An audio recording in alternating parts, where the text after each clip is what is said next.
A faxineira negra de 30 anos interrompeu a reunião executiva sussurrando: Senhor Ricardo, o movimento que o senhor acabou de fazer no tabuleiro virtual foi um erro. O silêncio que tomou conta da sala de vidro da Tecnovision, no coração empresarial de São Paulo, foi ensurdecedor. Todos os diretores se viraram para olhar Joana Santos, que segurava um pano de limpeza nas mãos trêmulas, ousando questionar o CEO mais arrogante da Faria Lima. Ricardo Silva parou no meio da jogada online, seus olhos azuis gelados fixando a mulher de uniforme, azul desbotado que ousava dar palpites sobre xadrez. Os executivos se entreolharam em choque absoluto, como aquela funcionária simples que há 2 anos limpava aqueles escritórios reluzentes, tinha coragem de comentar sobre o jogo mais intelectual do mundo. Suas mãos negras seguravam o pano com força, mas seus olhos castanhos brilhavam com uma intensidade que ninguém havia notado antes. O que nenhum deles sabia era que Joana Santos já havia sido campeã nacional de xadrez aos 22 anos, derrotando grandes mestres internacionais antes de ter sua carreira destroçada pela falta de patrocínio e pelo preconceito racial que a afastou do mundo competitivo. Suas mãos, que agora seguravam produtos de limpeza, já haviam movido peças em tabuleiros dos torneios mais prestigiosos do Brasil, calculando variantes que poucos mestres conseguiam visualizar. Mas a verdadeira surpresa ainda estava por vir. Naquele momento, nenhum deles imaginava que em 3 semanas, durante a confraternização anual da empresa, aquela mesma faxineira invisível estaria sentada do outro lado de um tabuleiro, fazendo Ricardo Silva suar frio com uma sequência de movimentos que mudaria para sempre não apenas aquela partida, mas o destino de ambos e a percepção de todos os funcionários sobre talento, dignidade e segundas chances. Joana Santos acordava todos os dias às 4h30 da manhã, no pequeno apartamento de 2 cômodos em Cidade Tiradentes, zona leste de São Paulo. O despertador tocava no mesmo horário há 2 anos, desde que conseguiu o emprego na Tecnovision, através de uma empresa terceirizada de limpeza. Aos 30 anos, ela havia aprendido a ser invisível, uma habilidade que nunca imaginou que precisaria desenvolver. O trajeto até a Faria Lima levava 2 horas e 15 minutos. Ônibus lotado até a estação Corinthians, Itaquera, baldeação no metrô vermelho, transferência na Paulista e finalmente a chegada ao prédio espelhado de 20 andares onde trabalhava. Durante todo o percurso, Joana sempre carregava um livro de xadrez disfarçado dentro de uma revista Veja antiga, estudando variantes clássicas e analisando partidas históricas enquanto o transporte público a balançava pela megalópole que despertava. A Tecnovision ocupava 3 andares do edifício Premium na Faria Lima. A empresa, especializada em soluções tecnológicas para grandes corporações, faturava 40 milhões de reais anuais e empregava 50 funcionários altamente qualificados. Joana era responsável pela limpeza do 18º andar. O executivo, onde ficavam as salas dos diretores, a sala de reuniões principal com vista panorâmica da cidade, e o escritório privativo de Ricardo Silva, onde ele passava a maior parte do dia comandando sua equipe com punho de ferro, disfarçado de liderança inovadora. Ricardo Silva, aos 35 anos, era o tipo de executivo que a mídia especializada adorava fotografar para matérias sobre jovens líderes do mercado brasileiro. Alto, 1,85 m, loiro com olhos azuis, herdados da avó alemã, sempre vestindo ternos italianos Armani, que custavam mais que o salário anual de Joana. Formado em administração de empresas pela Fundação Getúlio Vargas e com MBA em gestão estratégica por Stanford, ele havia herdado a empresa do pai aos 28 anos e a transformado em uma das mais lucrativas do setor. Sua arrogância era diretamente proporcional ao seu sucesso financeiro, e sua prepotência se manifestava de forma mais intensa com funcionários que ele considerava hierarquicamente inferiores. Joana, você pode limpar minha sala mais tarde? Estou no meio de uma partida importante contra um oponente internacional, disse Ricardo em uma terça-feira chuvosa de maio, sem sequer levantar os olhos da tela do notebook Dell Precision Lancet 1000, que custava R$ 15.000. Ele jogava xadrez online no site chess.com contra um adversário classificado com 1.800 pontos no rating internacional. Um nível que Ricardo considerava impressionante, embora fosse apenas intermediário para os padrões reais do jogo competitivo. Claro, Dr. Ricardo, respondeu Joana automaticamente, como sempre fazia nos últimos 2 anos. Mas seus olhos treinados não conseguiram evitar capturar rapidamente a posição das peças na tela de 17 polegadas. Em exatos 3 movimentos, o oponente de Ricardo teria uma combinação tática devastadora. Um garfo duplo com o cavalo que atacaria simultaneamente a dama branca e a torre na primeira fileira. Ricardo, concentrado apenas no seu plano superficial de ataque no flanco da dama, não percebia a ameaça mortal que se aproximava de seu rei desprotegido. Joana continuou sua rotina de limpeza, aspirar o carpete persa importado, limpar a mesa de mogno maciço, organizar os livros de gestão empresarial que Ricardo nunca lia completamente, regar as plantas ornamentais que decoravam o ambiente. Mas sua mente, treinada em décadas de análise posicional, continuava calculando variantes da partida que se desenrolava na tela a poucos metros dela. 15 minutos depois, Joana ouviu um palavrão alto e claro vindo do escritório. Porra, que jogada ridícula! Ricardo havia perdido a partida, exatamente como ela previra, caindo na combinação tática que qualquer enxadrista com conhecimento intermediário identificaria 5 movimentos antes. Esse site deve estar cheio de hackers e programas de computador, gritou, ele batendo a mão fechada na mesa com força suficiente para fazer as canetas Montblanc saltarem. Situações como essa se repetiam constantemente, quase diariamente. Joana observava as partidas de Ricardo através do reflexo das janelas de vidro, enquanto limpava os móveis, e identificava erros táticos elementares que qualquer jogador com conhecimento básico de abertura e meio-jogo reconheceria imediatamente. Erros de cálculo, peças mal posicionadas, finais perdidos por falta de técnica. Ricardo cometia falhas que fariam um professor de xadrez de escola pública balançar a cabeça com desaprovação. Mas ela permanecia em silêncio absoluto, invisível como um fantasma, executando seu trabalho mecânico enquanto sua mente privilegiada analisava automaticamente variantes complexas que Ricardo jamais conseguiria compreender, mesmo se tivesse uma década para estudá-las. A rotina de humilhações sutis, mas constantes, era parte integrante do dia a dia na Technovision. Pessoas como ela não têm capacidade cerebral para entender jogos que exigem inteligência abstrata. Comentou Ricardo certa vez com Paulo Mendes, o diretor de marketing, enquanto Joana limpava metodicamente as estantes de livros da sala de reuniões. É realmente impressionante como algumas pessoas nascem sem essa fagulha da genialidade que separa os líderes dos liderados. Paulo Mendes, um homem de 45 anos, formado em publicidade e propaganda pela ESPM, que sempre tratava Joana com uma educação básica e superficial, apenas concordou com um aceno de cabeça diplomático.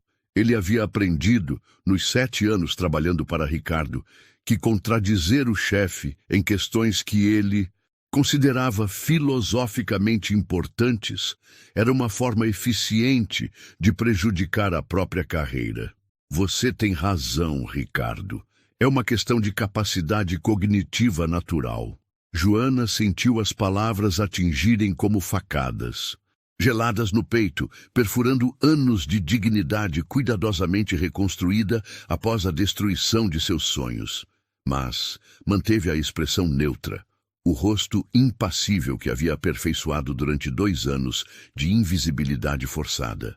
Suas mãos continuaram o movimento mecânico e preciso de limpar, para trás, para frente, para trás, para frente, enquanto sua mente brilhante calculava automaticamente uma variante complexa da defesa siciliana, sistema Najdorf, que havia estudado na noite anterior até as 2 da manhã, analisando uma partida clássica entre Garry Kasparov e Anatoly Karpov. Durante os intervalos para almoço, Joanna costumava se refugiar no refeitório dos funcionários terceirizados, localizado no subsolo do prédio, longe dos olhos e da atenção dos executivos. Ali, ela encontrava outros trabalhadores invisíveis como ela. Dona Rosa, de 55 anos, que limpava os banheiros de todos os andares e criara sozinha 3 filhos trabalhando como diarista. João Silva, de 28 anos, office boy que sonhava em cursar direito no período noturno, assim que conseguisse juntar dinheiro suficiente para as mensalidades. E Carla Souza, de 24 anos, recepcionista que estudava marketing à noite na Universidade 9 de Julho e trabalhava durante o dia para pagar os próprios estudos. Eles formavam uma pequena família de invisíveis no mundo corporativo reluzente e impiedoso da Faria Lima. Você é sempre muito quieta, Joana, observou Carla durante um almoço de quinta-feira, mastigando um sanduíche de presunto que havia trazido de casa. Sempre carregando esses livros estranhos, sempre pensativa. O que você tanto lê que te deixa tão concentrada? O coração de Joana disparou quando Carla se inclinou para tentar ver melhor a capa do livro que ela segurava. Ah, é literatura clássica, mentiu Joana rapidamente, fechando o volume sobre aberturas clássicas do xadrez moderno que estava estudando durante a pausa. Eu gosto de ler para passar o tempo e expandir vocabulário. A verdade era um luxo perigoso que ela não podia se permitir. Como explicar para aquelas pessoas simples e trabalhadoras que ela já havia derrotado grandes mestres internacionais em torneios oficiais?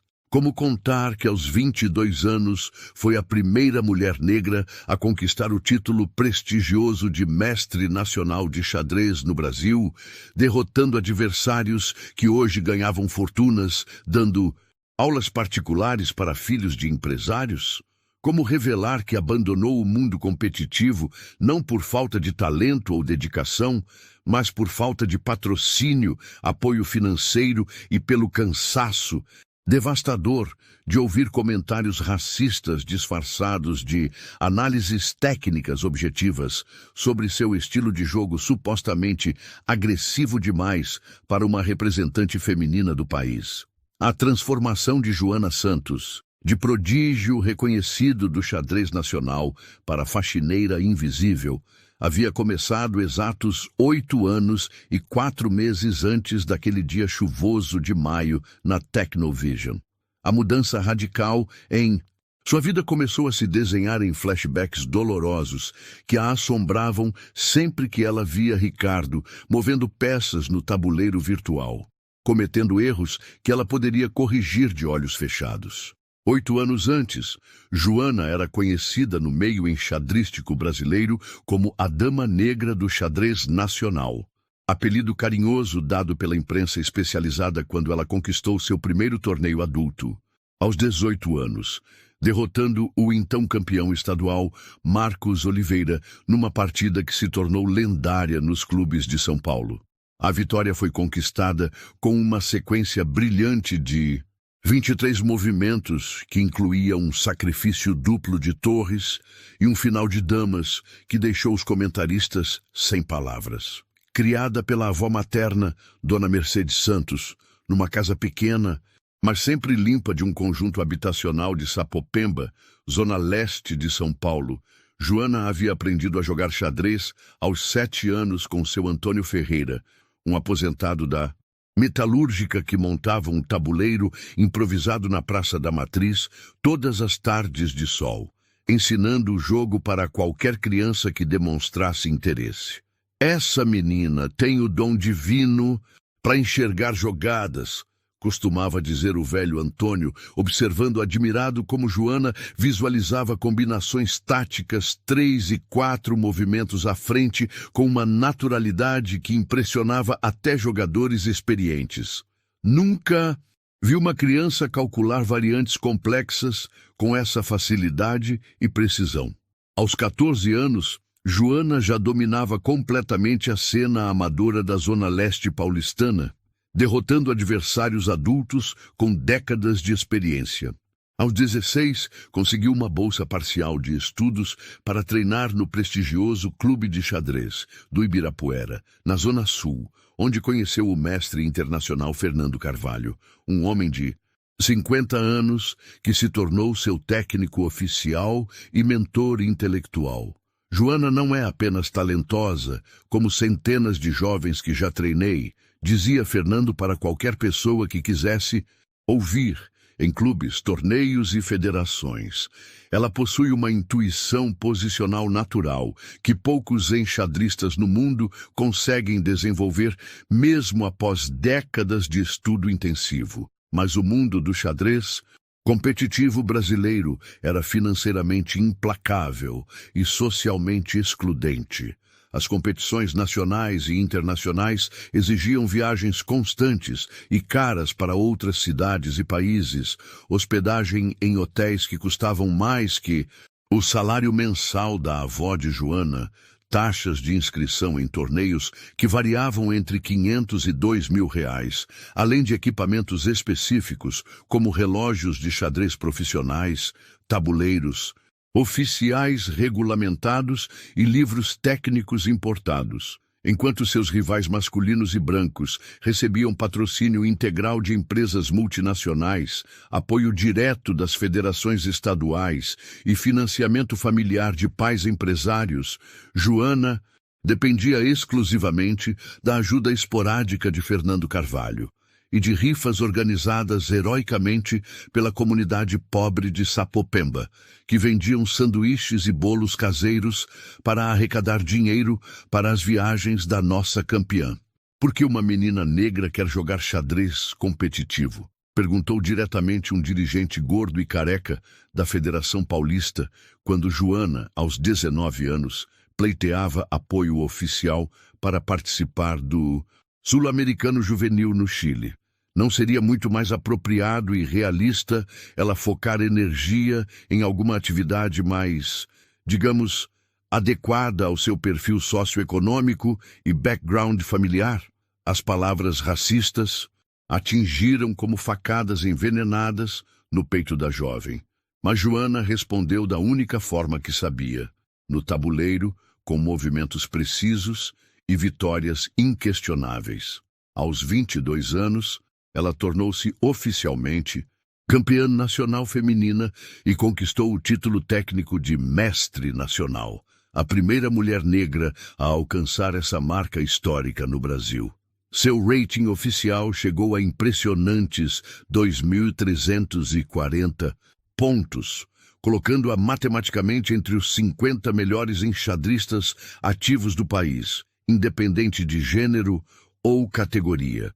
Mas os patrocínios comerciais e o apoio institucional nunca chegaram de forma consistente. As oportunidades reais se fechavam sistematicamente com desculpas técnicas elaboradas que mascaravam preconceitos óbvios e inquestionáveis. Seu estilo de jogo é excessivamente agressivo e imprevisível para uma competidora feminina, dizia no técnico da seleção nacional. Talvez se você fosse um pouco menos intensa e confrontativa na abordagem, seria mais fácil encontrar apoio corporativo e aceitação internacional, sugeria outro especialista durante uma reunião. A gota d'água definitiva veio aos 24 anos, durante o Campeonato Brasileiro Absoluto de 2018, realizado em Caldas Novas, Goiás. Após derrotar 3 grandes mestres consecutivamente e estar oficialmente classificada para disputar o título absoluto nacional, que poderia abrir portas para competições mundiais, Joana ouviu um comentário que a destroçou emocionalmente. Essa negra joga muito bem tecnicamente, reconheço, mas sinceramente não tem a classe social e a elegância necessárias para representar dignamente o Brasil em competições internacionais oficiais. Imaginem uma foto oficial dela, ao lado dos grandes mestres europeus, em torneios da elite mundial. Naquela noite terrível, trancada no quarto minúsculo e abafado de um hotel barato em Caldas Novas, Joana chorou todas as lágrimas que havia guardado, estoicamente durante anos de luta solitária. O mundo pareceu parar por alguns segundos eternos quando ela tomou a decisão mais difícil e dolorosa de sua vida: abandonar definitivamente o xadrez competitivo e buscar uma forma normal de sobrevivência. As semanas seguintes trouxeram uma intensificação perceptível e perigosa na arrogância natural de Ricardo Silva. O torneio empresarial de xadrez da Faria Lima havia alimentado seu ego de forma descontrolada, e ele começou a usar o jogo como uma ferramenta de humilhação ainda mais explícita e sistemática contra funcionários que considerava intelectualmente inferiores. Durante as reuniões executivas semanais, Ricardo passou a fazer analogias constantes e elaboradas entre o xadrez e o que ele chamava de hierarquia natural da inteligência na empresa. Ele havia mandado instalar na sala de reuniões principal um tabuleiro de mármore italiano Carrara, importado diretamente de Florença por R$ 8.000, onde montava posições clássicas para impressionar clientes e intimidar subordinados. Vejam bem, pessoal, disse Ricardo numa manhã ensolarada de segunda-feira, movendo as peças do tabuleiro luxuoso com gestos teatrais e professoral. O xadrez é exatamente como nossa empresa, uma hierarquia perfeita, onde cada peça tem sua função específica e seu valor intrínseco bem definido. As torres são nossos diretores, peças poderosas e valiosas, mas limitadas a movimentos lineares e previsíveis. Os bispos são nossos gerentes especializados, ágeis e eficientes em suas áreas específicas de domínio. Os cavalos representam nossos programadores e analistas, criativos e inteligentes, mas com movimentos peculiares que nem sempre são compreendidos pelos outros. Paulo Mendes riu nervosamente, sempre pronto a alimentar a vaidade crescente do chefe com aprovação incondicional. Analogia brilhante, Ricardo. E o rei? Quem seria o rei nessa estrutura organizacional perfeita? Óbvio, Paulo, respondeu Ricardo com um sorriso presunçoso e autocomplacente, ajeitando a gravata Hermès de R$ 1.200. O rei sou eu, naturalmente. A peça mais importante e estratégica do tabuleiro, aquela que todos os outros devem proteger e servir incondicionalmente. Ele fez uma pausa teatral calculada, percorrendo os funcionários presentes com um olhar de superioridade. E os peões? Bem, os peões são obviamente todos aqueles que executam tarefas operacionais simples e repetitivas. Limpeza, café, serviços básicos de apoio, peças absolutamente necessárias para o funcionamento do conjunto, reconheço, mas facilmente substituíveis quando necessário. Joana estava limpando meticulosamente a mesa de apoio de vidro quando ouviu o comentário cruel e direto. O sangue literalmente gelou nas veias. Quando ela percebeu que Ricardo estava olhando diretamente para ela ao mencionar os peões descartáveis. Suas mãos apertaram o pano de limpeza com tanta força que os nós dos dedos ficaram completamente esbranquiçados. Era como receber um tapa violento na cara da realidade. Ela, que já havia sido rainha absoluta em inúmeros tabuleiros de competições nacionais, sendo publicamente comparada a um peão insignificante e substituível. Marina Costa, a diretora financeira de 38 anos, formada em economia pela USP e uma das poucas pessoas na empresa que ocasionalmente questionava Ricardo, mexeu-se visivelmente desconfortável na cadeira de couro italiano. Ricardo, talvez essa analogia seja um pouco inadequada e ofensiva, disse ela diplomaticamente, tentando amenizar a situação constrangedora. Todos os funcionários têm valor humano independente de suas funções. Inadequada por... O que exatamente, Marina? Rebateu Ricardo imediatamente, claramente irritado com a interrupção inesperada de sua performance filosófica. É apenas a realidade objetiva do mundo corporativo e da vida em geral. Algumas pessoas nascem naturalmente para ser reis e rainhas, líderes e visionários. Outras nascem para ser peões operacionais.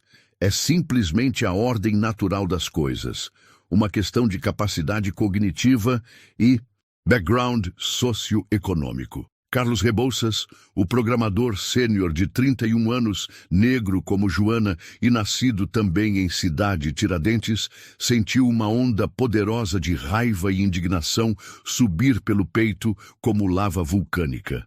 Ele havia chegado à Tecnovision por mérito técnico absolutamente inquestionável. Após formar-se em ciência da computação na USP, com bolsa integral e especializar-se em inteligência artificial, mas enfrentava constantemente microagressões, sutis e comentários racistas disfarçados de feedback profissional. Com todo o respeito, Ricardo, disse Carlos, controlando cuidadosamente a voz para não explodir. Inteligência e competência não têm absolutamente nada a ver com cor da pele ou classe social de origem. Já vi gênios verdadeiros nascendo e crescendo em favelas, e mediocridades completas, herdando empresas e posições de poder. O silêncio que se seguiu foi absolutamente ensurdecedor e constrangedor. Ricardo fixou Carlos com um olhar gélido e ameaçador que fez todos os funcionários presentes na sala se mexerem desconfortavelmente em suas cadeiras. A temperatura emocional do ambiente despencou drasticamente. Carlos, você está questionando diretamente minha capacidade de liderança e minha competência intelectual? Perguntou Ricardo com a voz baixa, mas carregada de ameaça, implícita e poder hierárquico. Não, senhor Ricardo, respondeu Carlos rapidamente, recuando estrategicamente. Ele tinha uma esposa e 2 filhos pequenos para sustentar e precisava desesperadamente daquele emprego bem remunerado. Apenas fazendo um comentário geral sobre diversidade de talentos na sociedade brasileira. Que interessante essa sua observação sociológica, Carlos, disse Ricardo sarcasticamente, levantando-se da cadeira e caminhando lentamente até a janela, panorâmica com vista para a Faria Lima. Já que estamos falando de talentos ocultos e capacidades intelectuais, que tal demonstrarmos isso na prática real? Que tal organizarmos um pequeno torneio interno de xadrez? Quero ver se alguém aqui tem coragem suficiente para me desafiar diretamente no tabuleiro e provar sua superioridade intelectual. A proposta caiu como uma bomba nuclear na sala de reuniões. Os funcionários se entreolharam nervosos e apreensivos. Ninguém ali acreditava sinceramente ser páreo para Ricardo no xadrez. Pelo menos era o que todos pensavam, baseados em sua autoconfiança constante e suas vitórias online, que ele sempre comentava. Desafiá-lo seria potencialmente um suicídio profissional se perdessem de forma humilhante, e derrotá-lo seria provavelmente ainda pior para suas carreiras futuras na empresa. Ah, que pena mesmo, continuou Ricardo com falsa decepção, percebendo a hesitação geral e o medo palpável no ar. Parece que realmente não temos nenhum talento oculto genuíno por aqui. Nenhum gênio disfarçado esperando sua oportunidade de brilhar. Como eu já suspeitava e sempre afirmei, inteligência real e estratégica é mesmo um privilégio natural de poucos escolhidos. Joana sentiu cada palavra como uma lâmina afiada, cortando sistematicamente sua dignidade acumulada ao longo de anos. Suas mãos tremeram imperceptivelmente enquanto ela continuava limpando mecanicamente, completamente invisível para todos na sala, apesar de estar a poucos metros de distância. A voz saiu mais rouca e engasgada que ela pretendia quando sussurrou baixinho para si mesma. Se você soubesse com quem está falando... Fernanda Oliveira, a analista de sistemas de 26 anos, uma das poucas funcionárias que sempre tratava Joana com respeito genuíno e consideração humana, observou atentamente a reação da faxineira. Havia algo profundo e misterioso nos olhos castanhos de Joana que ela não conseguia decifrar completamente, uma intensidade intelectual oculta que contrastava dramaticamente com sua posição aparentemente submissa na hierarquia empresarial. Sabe, Ricardo, eu sempre notei que a Joana parece entender perfeitamente quando vocês falam sobre xadrez e estratégias, comentou Fernanda impulsivamente, sem calcular as consequências. Ela sempre presta atenção e parece acompanhar o raciocínio. Todos na sala se viraram simultaneamente para olhar Joana, que sentiu o coração disparar violentamente como um motor desregulado. O mundo pareceu parar por alguns segundos eternos. Eu só limpo aqui, gaguejou ela desesperadamente, baixando os olhos para o chão. Não entendo absolutamente nada dessas coisas complicadas. Ricardo soltou uma gargalhada cruel e desrespeitosa que ecoou pela sala inteira. Fernanda, você é realmente muito ingênua e idealista. Pessoas como a Joana simplesmente não possuem a capacidade cognitiva necessária para compreender estratégias complexas e raciocínio abstrato. É exatamente como tentar ensinar cálculo diferencial avançado para uma criança de 5 anos, biologicamente impossível. As lágrimas começaram a se formar perigosamente nos olhos de Joana, mas ela as conteve com um esforço sobre-humano de autocontrole. Era como se uma bomba emocional tivesse explodido violentamente em seu peito, estilhaçando anos de dignidade cuidadosamente reconstruída e autoestima laboriosamente recuperada. Mas ela absolutamente não podia revelar sua verdadeira identidade e seu passado glorioso. Não ainda. Não daquela forma humilhante e desesperada. Durante o almoço habitual no refeitório do subsolo, longe dos olhos julgadores e dos ouvidos preconceituosos dos executivos, Joana mal conseguiu tocar na marmita que havia trazido de casa. Dona Rosa Pereira, com seus 55 anos de experiência em limpeza corporativa e uma sabedoria de vida acumulada através de décadas de observação silenciosa, percebeu imediatamente o estado emocional alterado da colega mais jovem. Filha querida, o que foi que aconteceu hoje? Você está com uma cara péssima. Parece que viu um fantasma ou recebeu uma notícia terrível, disse Dona Rosa com a voz maternal que sempre usava para consolar os colegas em momentos difíceis. Dona Rosa, perguntou Joana hesitante, brincando nervosamente com a comida no prato. A senhora já teve algum talento especial, algum dom natural que ninguém nunca soube ou reconheceu? A mulher mais velha estudou cuidadosamente o rosto abatido de Joana com atenção redobrada, seus olhos experientes percebendo camadas de dor e frustração que iam muito além de uma simples discussão no trabalho. Todo mundo neste mundo tem talentos escondidos e habilidades especiais, minha filha. Eu mesma, muito antes de me tornar faxineira por necessidade, era costureira profissional, fazia vestidos sob medida que pareciam ter saído de lojas chiques da Oscar Freire, bordados à mão, que eram verdadeiras obras de arte. Mas a vida acontece. O destino nos empurra para direções inesperadas e a gente acaba escondendo nossos dons mais preciosos apenas para conseguir sobreviver. E se um dia surgisse a chance inesperada de mostrar esse dom escondido para o mundo? Insistiu Joana com uma intensidade que surpreendeu Dona Rosa.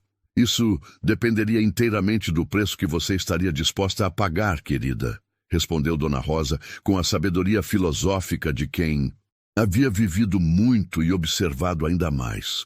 Mostrar quem a gente realmente é por dentro sempre tem um preço alto. Às vezes o preço é a rejeição, às vezes é a inveja, às vezes é a responsabilidade que vem junto com o reconhecimento. A pergunta fundamental é: você está emocionalmente preparada e disposta a pagar esse preço? Naquela mesma tarde, numa ironia do destino que parecia orquestrada por forças superiores, Ricardo organizou uma demonstração especial de xadrez para alguns clientes importantes da empresa.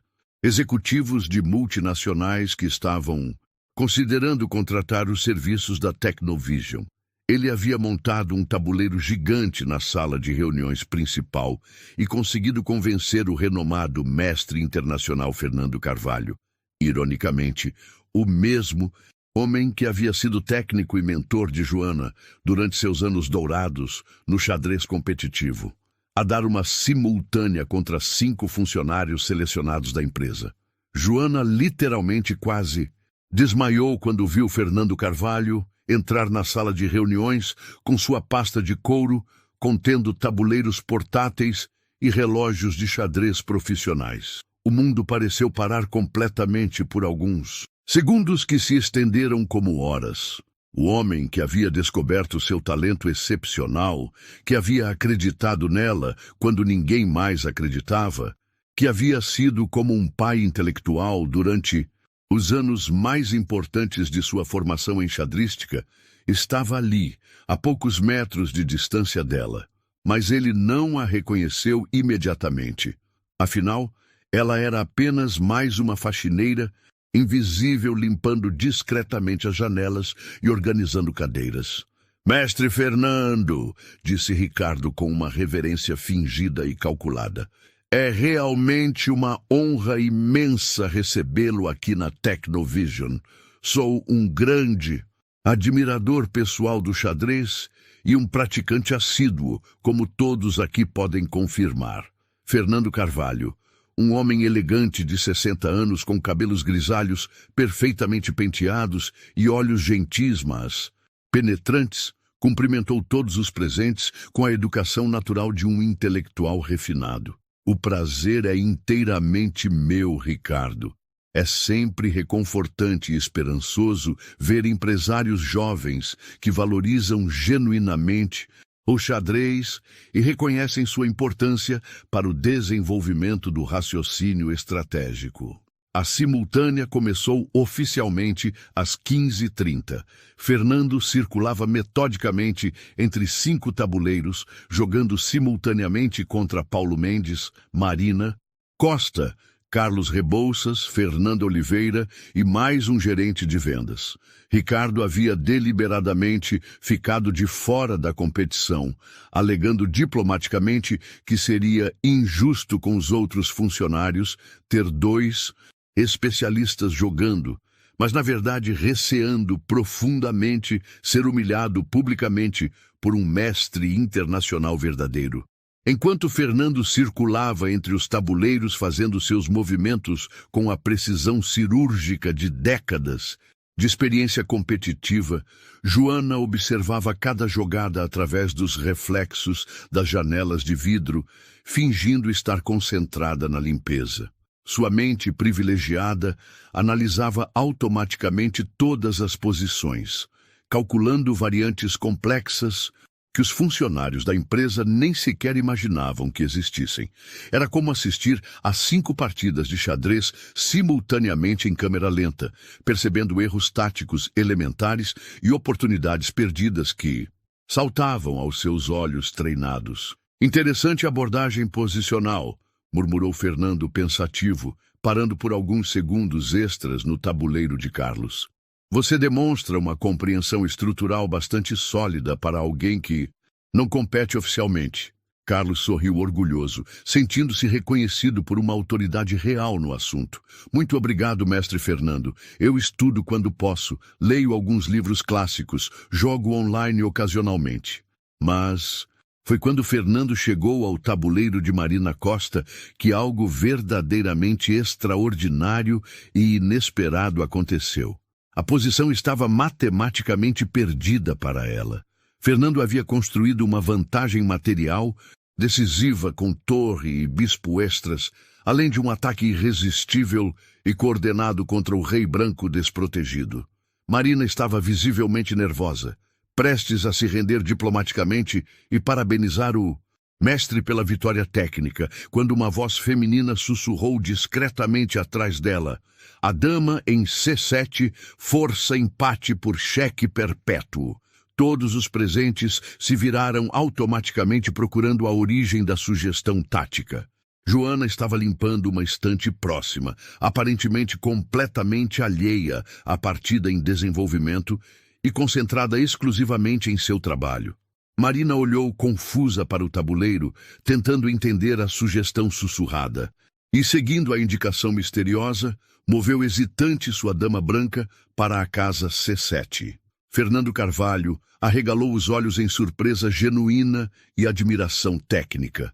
A jogada era absolutamente brilhante, um recurso tático sofisticado que forçava uma sequência inevitável de cheques perpétuos, resultando em empate honroso numa posição que estava completamente perdida, apenas um movimento antes. Era o tipo de recurso defensivo que apenas enxadristas muito experientes e tecnicamente preparados conseguiriam visualizar sob pressão. "Quem sugeriu essa jogada extraordinária?" perguntou Fernando diretamente, olhando atentamente ao redor da sala com curiosidade científica genuína. "Eu mesma consegui ver a combinação", mentiu Marina rapidamente e diplomaticamente, percebendo instintivamente que Joana não queria ser exposta publicamente naquele momento. Foi intuição e sorte, mas Fernando não era uma pessoa facilmente enganada. Seus olhos experientes e treinados percorreram metodicamente a sala e pousaram em Joana, que fingiu estar completamente absorta na limpeza de uma estante de livros. Havia algo profundamente familiar naquela mulher, algo que ele não conseguia identificar completamente, mas que despertava memórias distantes. Ricardo ficou visivelmente irritado com o empate inesperado de Marina contra o mestre internacional. "Pura sorte de iniciante", resmungou ele alto o suficiente para todos ouvirem. Em situações reais de pressão competitiva, esse tipo de jogada desesperada nunca apareceria naturalmente. "Pelo contrário, Ricardo", disse. Fernando pensativo, continuando a olhar discretamente na direção de Joana. Foi uma das jogadas mais elegantes e tecnicamente perfeitas que vi em muitos anos de carreira. Requer uma visão tática, extremamente apurada e conhecimento profundo de finais clássicos. Ele fez uma pausa calculada. Esse tipo de recurso só aparece na mente de alguém com formação sólida em xadrez competitivo. A simultânea terminou com Fernando vencendo facilmente 4 das 5 partidas e empatando apenas com Marina graças à sugestão misteriosa. Depois da despedida cordial dos clientes impressionados, Ricardo aproveitou a atmosfera positiva para se exibir ainda mais e fazer seu anúncio mais audacioso até então. "Bem, pessoal", disse ele com o peito inflado de orgulho, "já que tivemos hoje essa magnífica demonstração de xadrez de altíssimo nível internacional, que tal marcarmos nossa confraternização anual da empresa para a próxima sexta-feira? E tenho uma proposta realmente interessante para tornar o evento inesquecível. Vou trazer meu tabuleiro pessoal de competição e desafiar qualquer um de vocês para uma partida oficial. Para tornar as coisas emocionantes, apostemos algo verdadeiramente significativo. Meu salário integral. De 1 mês para quem conseguir me derrotar." O silêncio foi absolutamente total e constrangedor. Era uma proposta simultaneamente absurda e cruel. Ricardo estava basicamente declarando publicamente que demitiria qualquer funcionário corajoso o suficiente para desafiá-lo e tolo o suficiente para perder. "Ah, não, não", continuou Ricardo, com um sorriso sádico e calculado, percebendo o desconforto geral. Esqueci completamente que vocês podem não ter confiança suficiente nas próprias habilidades intelectuais. Que tal uma aposta mais simples e generosa, então? Meu salário mensal completo, R$ 45.000, para quem conseguir me vencer no xadrez. Sem contrapartida alguma da parte do desafiante. Pura generosidade empresarial da minha parte. Era uma armadilha óbvia e humilhante. Ninguém ali acreditava sinceramente ter chances reais contra Ricardo, e ele sabia disso perfeitamente. Era apenas mais uma forma sofisticada de humilhar psicologicamente os funcionários, provando sua suposta superioridade intelectual incontestável. E para tornar as coisas ainda mais interessantes e educativas, acrescentou Ricardo com malícia crescente, a partida será completamente pública e transparente. Todos os funcionários da empresa poderão assistir pessoalmente, inclusive nossa sempre eficiente e dedicada equipe de serviços gerais. Ele direcionou o olhar diretamente para Joana, com intenção obviamente provocativa. Tenho absoluta certeza de que será extremamente educativo e esclarecedor para todos verem na prática como funciona um cérebro realmente treinado e preparado para a estratégia de alto nível.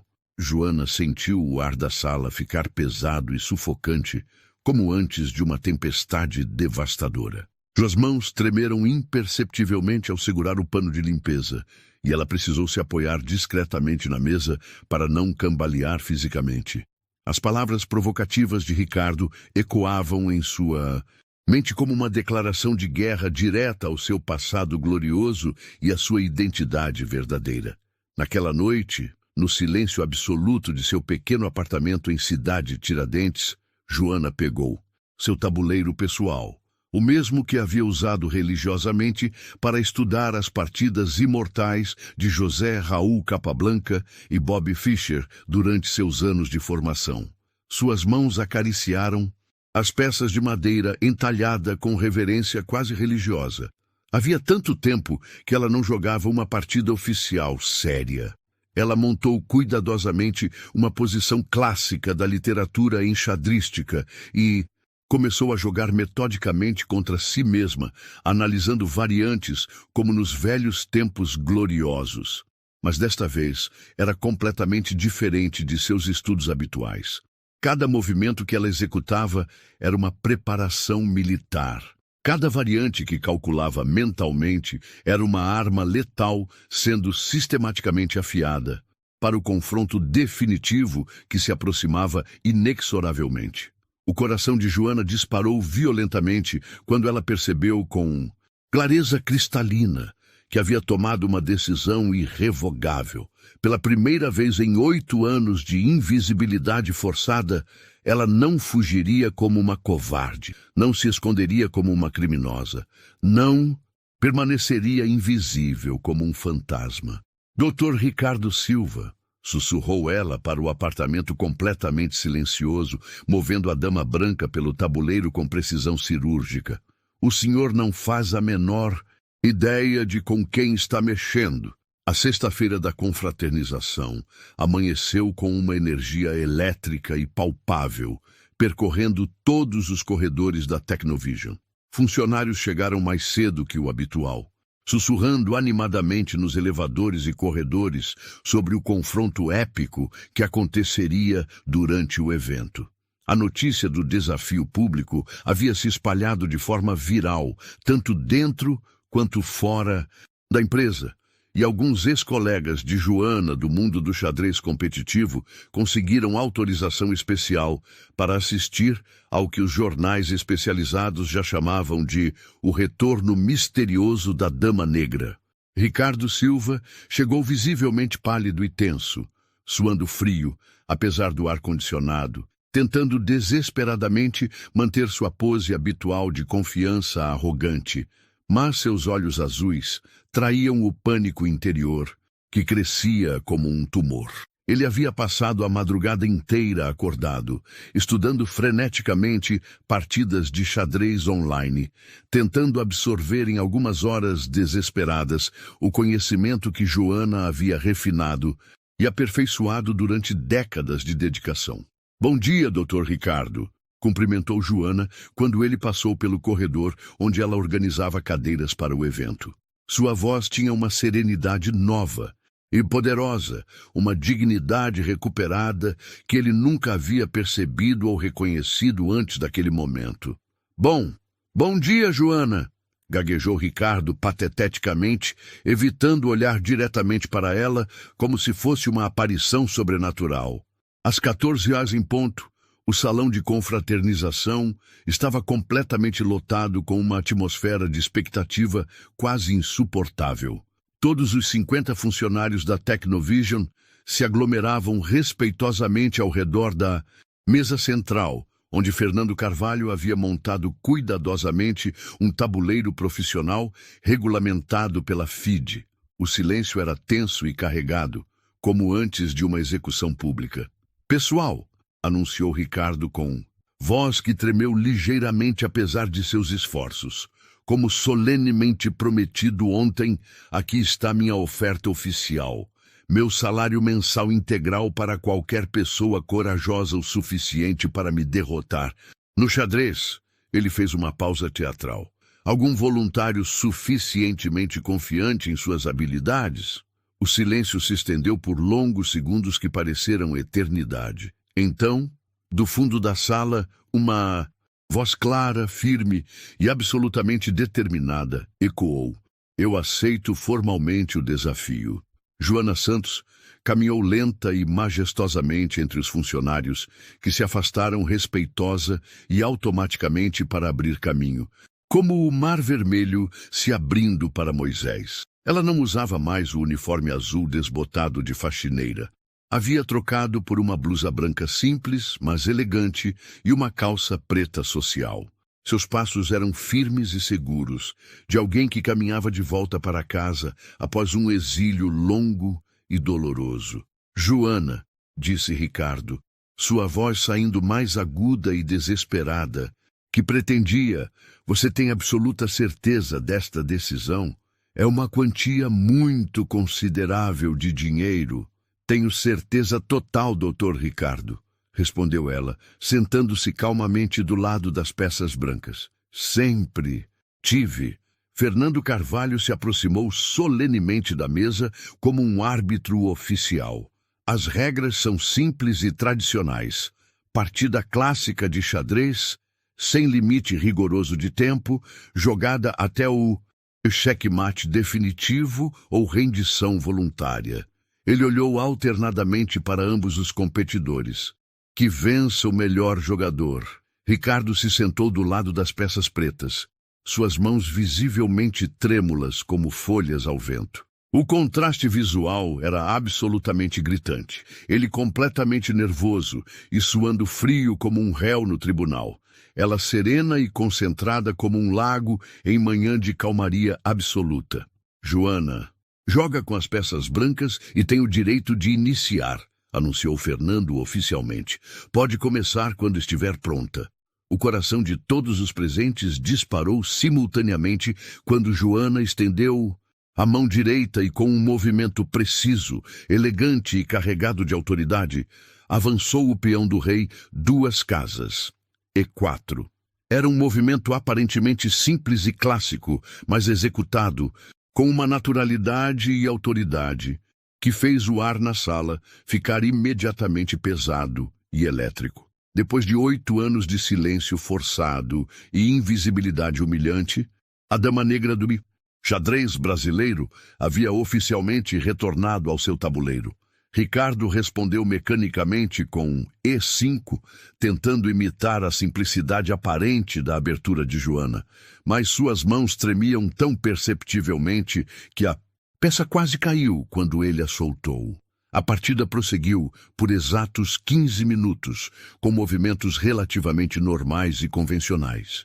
Ricardo conseguiu desenvolver suas peças sem cometer erros grosseiros imediatos, e alguns funcionários começaram a suspirar discretamente, pensando que talvez a diferença de nível técnico não fosse tão dramática quanto Fernando havia sugerido. Mas o mestre internacional sabia muito melhor. Ele reconhecia perfeitamente o estilo inconfundível de Joana. Ela estava meticulosamente construindo uma posição sólida e harmoniosa, como uma cobra venenosa preparando pacientemente o bote mortal. Ela está apenas aquecendo os motores, sussurrou ele confidencialmente para Marina, que observava fascinada ao seu lado. Foi exatamente no 20º movimento que a verdadeira Joana Santos emergiu das sombras como uma fênix ressurgindo das cinzas. Ricardo havia deixado passar despercebida uma sutileza tática elementar. Um peão ligeiramente mal posicionado na casa F6 que criava uma fraqueza estrutural imperceptível para jogadores amadores. Para um enxadrista comum, era completamente invisível. Para uma mestre internacional com décadas de experiência, era uma oportunidade dourada, brilhando como um diamante. Joana moveu sua dama elegantemente para H5, e o silêncio na sala se intensificou dramaticamente. Ricardo olhou confuso para o tabuleiro, completamente perdido. O movimento parecia não fazer sentido lógico algum. A dama ficava aparentemente exposta e vulnerável a ataques. Por que diabos ela fez isso?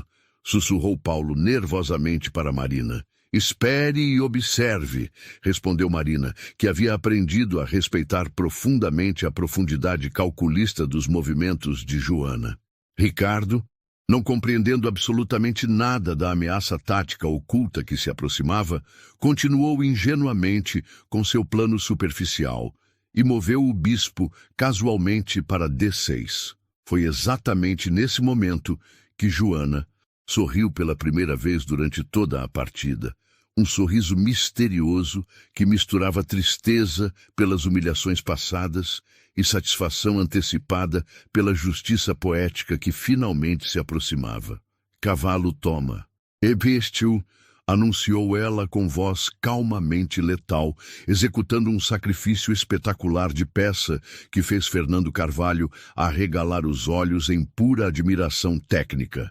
A sala literalmente explodiu em murmúrios, de espanto e incredulidade. Joana havia deliberadamente sacrificado seu cavalo por um simples peão, aparentemente perdendo material valioso de forma completamente gratuita.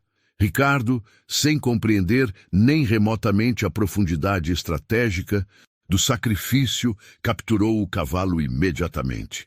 Dama toma H7, continuou Joana implacavelmente, sua voz ganhando força e autoridade absoluta. E então todos na sala finalmente viram com clareza cristalina. O Rei Preto de Ricardo estava completamente nu e exposto, cercado por suas próprias peças, que agora funcionavam como uma prisão inescapável. A Dama Branca na casa H7, protegida harmoniosamente pelo Bispo em C4, criava ameaças táticas múltiplas e devastadoras, que Ricardo não conseguia parar simultaneamente nem em seus pesadelos mais desesperados. Meu Deus do céu! Sussurrou Carlos reverentemente. Ela sacrificou a peça para abrir completamente o ataque direto ao rei. Ricardo suou frio quando finalmente percebeu sua situação absolutamente desesperadora. Movesse o rei para qualquer casa disponível, as ameaças mortais de Joana apenas se multiplicariam exponencialmente. Era como tentar escapar de uma rede de aranha que se fechava inexoravelmente. Ele tentou desesperadamente F6, tentando bloquear algumas das linhas de ataque mais óbvias. Mas Joana respondeu instantaneamente com DXG6 Plais, forçando o Rei Preto a se mover para uma posição ainda mais vulnerável e exposta.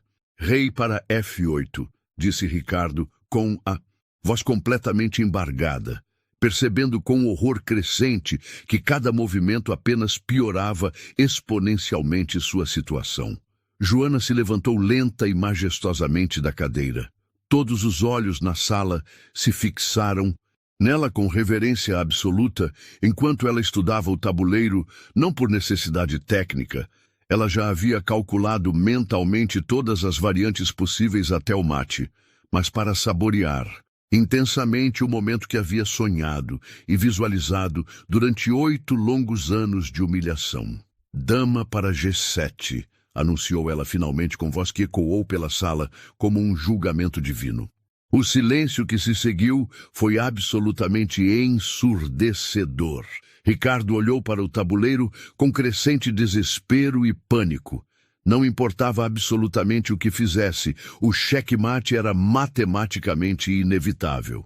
Eu não consigo, não vejo como sair desta situação, gaguejou ele patética e desesperadamente. Xeque-mate forçado em exatos 3 movimentos, disse Joana suave, mas implacavelmente, sua voz ecoando pela sala, como o trovão de uma tempestade. Não importa absolutamente o que o senhor jogue. Fernando se aproximou do tabuleiro e analisou rapidamente a posição com seus olhos experientes. Ela está completamente certa, confirmou ele solenemente para toda a sala. É mate matematicamente forçado. As lágrimas começaram a se formar espontaneamente nos olhos de vários funcionários emocionados. Dona Rosa chorava abertamente de orgulho maternal. João cerrava os punhos em triunfo silencioso. Carla sorria radiante com lágrimas de alegria nos olhos. Ricardo olhou lentamente ao redor da sala, finalmente vendo pela primeira vez o respeito genuíno e a admiração sincera que todos demonstravam espontaneamente por Joana. Então ele voltou o olhar para a mulher que havia humilhado sistematicamente por 2 anos consecutivos, e pela primeira vez em sua vida realmente a viu como ser humano. Viu a dignidade inquebrantável que ela sempre carregara, mesmo quando ele tentava destroçá-la diariamente. Viu a inteligência extraordinária que ele havia negado e ridicularizado. Viu a força silenciosa que ela demonstrara ao suportar anos de desprezo sem perder sua humanidade essencial. Eu me rendo completamente, disse Ricardo finalmente, derrubando seu rei com a mão trêmula em sinal de rendição oficial. A explosão de aplausos foi instantânea, ensurdecedora e emocionante. Todos os funcionários se levantaram simultaneamente, gritando e batendo palmas em ovação que durou 5 minutos. Joana permaneceu sentada, emocionada demais para se mover, enquanto lágrimas de alívio e triunfo corriam livremente por seu rosto. A invisível havia se tornado visível. A humilhada havia triunfado. A Dama Negra havia recuperado seu trono. E naquele momento histórico, todos na Tecnovision entenderam uma lição que jamais esqueceriam. Talento verdadeiro não tem cor, classe social ou uniforme. Tem apenas oportunidade esperando para brilhar. Durante anos, trataram ela como um peão, mas no fim, quem deu o xeque-mate foi a dama. Agora me diz, quantas Joanas você conhece? Invisíveis, geniais e subestimadas. Comenta aqui embaixo. E mostra que você também vê o valor de quem o mundo insiste em ignorar. E se você acredita que talento não tem classe social, se inscreve no canal e ativa o sininho. Aqui, cada história é uma revanche contra a arrogância.